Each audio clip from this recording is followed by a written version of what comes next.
Сәлем достар, қалдарыңыз қалай? Арнама қош келдіңіздер. Бүгін сіздермен мужской капри салатын жасайтын боламыз. Барлығын осылай турап дайындап аламыз. Толық ингредиенттерді описание бөліміне жазып қалдыратын боламын. Сол жерден қарап алсаңыздар болады. Ең алдымен бізге осындай форма қажет. Бұл кондитерлік форма. Егер үйлеріңізде осындай форма болмайтын болса, басқа кез келген форма пайдалануға болады. Бірінші бізде суда қайнатылған тауықтың төс еті.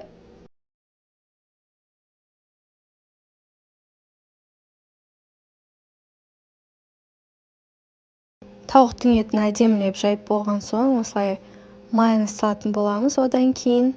Ал келесі кезекте бізде ол тұздалған қияр. Оны сіздер үкіштен өткізбеңіздер, өйткені суы қатты шығып кететін болады. Одан кейін тағы да майонез.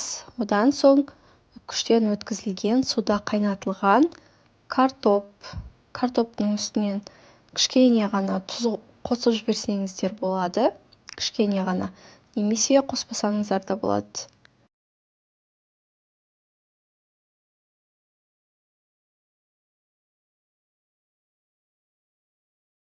Ендігі кезекте бізде ол қайнатылған жұмыртқа.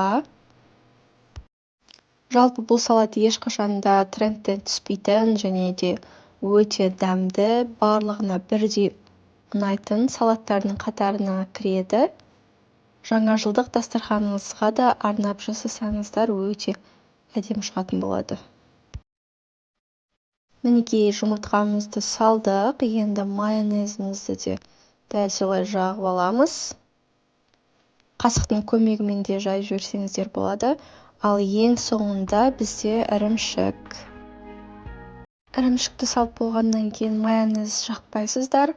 Осылай форманы көтеріп, үстін өздеріңіз қалауларыңыз бойынша безендіріп, оформлениясын жасап, солай дастарханға тартсаңыздар болады.